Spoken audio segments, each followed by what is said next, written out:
नहीं कहनी चाहिए। एक स्टूडेंट की माता का फोन आया, वो परिचित थी, उनका बच्चा पढ़ा था, तो उनका फोन आया, वो बोली कि बेटा हमारे बच्चे को बस एक बात समझा दो कि वो हम जैसे कभी उसको डांटते हैं ना, तो वो कभी तो घर छोड़ के जाने की धमकी देता है, कभी मरने की धमकी देता है, कभी ये सारी चीजें। एक चीज सोच के देखो क्या गुजरती होगी उन माता पिता के ऊपर। मैं तुम्हें यहां पर एक छोटी सी कहानी बताता हूं। एक पिता और उनका बच्चा घर की छत पर एक पतंग उड़ा रहे थे। तो जब वो पतंग उड़ा रहे थे तो बच्चे ने पतंग उड़ाते देख अपने पिता से कहा कि पिताजी अगर हम इस जो ये रील है, जो धागा होता है ना उसका, कि अगर हम इस धागे को पूरी तरीके से खोल दें तो निश्चित रूप से ये पतंग और भी ऊंचा उड़ सकती है। तो पिताजी ने कहा बेटा बस इतनी सी बात। तो पिताजी ने रील जो धागा था वो पूरा खोल दिया। निश्चित रूप से पतंग बहुत ऊंची उड़ी, लेकिन वो कुछ क्षणिक समय के लिए और फिर वो नीचे आके गिर गई।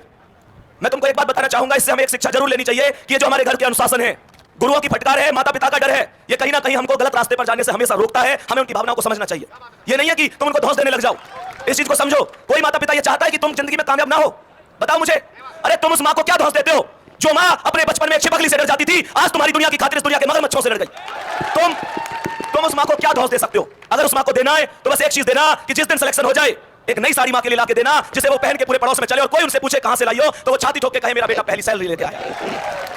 उस पिता के लिए मेरे दोस्त एक बात बताओ, जब उन्होंने तुम्हारे लिए, जब उन लोगों ने तुम्हारे लिए किया तो क्या कभी तुम्हारे लिए कोई कमी छोड़ी? कभी भी कोई कमी छोड़ी? अरे हाँ या ना? जोर से बोलो हाँ या ना। तो तुमको कौन सा अधिकार है? जिसने तुम्हें राजकुमार की तरह पाला है, आज तुम्हारा वचन होना चाहिए तुम उसे राजा की तरह रखेंगे और तुम उसके बुढ़ापे की लाठी बनेंगे। और ये लाठी मजबूत होनी चाहिए। अरे परेशानियां हर आदमी की जिंदगी में आती हैं। तुम अनोखे नहीं हो जिसकी जिंदगी परेशानियां आती हैं। तुमने क्या परेशानियां देखी हैं? कभी अपने किताबों के झोले को उस बच्चे के झोले से मिलाकर देखना जो बच्चा मात्र 10, 14, 15 साल की उम्र में सुबह को कूड़ा बीनने के लिए जाता है। कभी उससे तुलना करके देखना जो जिंदगी तुम जी रहे हो, उस जिंदगी को जीने के लिए भगवान के सामने दिन रात हाथ जोड़ते हैं लोग। क्या बात है सर? प्यारे बच्चे, कोई परेशानी आए तुमको झुकना नहीं है। बस एक बात याद रखनी है, सिकंदर किसी हालात के आगे नहीं झुकता। तारा टूट भी जाए तो जमीन पर नहीं गिरता, और गिरते होंगे हजारों दरिया समुद्र में, पर कोई समुद्र किसी दरिया में नहीं गिरता। क्या बात है, क्या बात है, समझनी होगी। और लास्ट में बस एक ही बात कहूंगा, क्योंकि हमारे पास अभी आप लोग समझ सकते हैं कि हम सब मिलकर 12 मिलियन का एक सेलिब्रेशन भी करेंगे। और प्यारे बच्चे, लास्ट में एक चीज कहूंगा, कोई मंजिल नहीं जचती, सफर अच्छा नहीं लगता।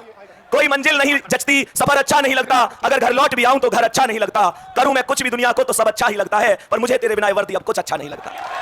तो बस यही कहूंगा, मेहनत करते रहो। माता पिता से कभी बैठकर बात किया करो, क्या उनके सपने हैं। हकीकत है वो आपसे कुछ नहीं कहेंगे।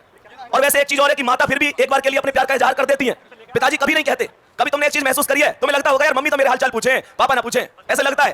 वो बहुत कठोर होते हैं, लेकिन अंदर उनके क्या चल रहा होता है उनको ही पता है। जब तुम कहीं जा रहे होते हो ना, कभी ऐसे महसूस करिए किसी ने कि तुम कहीं गए हो और तुमसे मम्मी फोन पे बात कर रही है, कभी आवाज आई है पीछे से कि इससे ये पूछ खाना खाया कि नहीं खाया? अरे हाँ या ना? वो आवाज पीछे से किसकी होती है?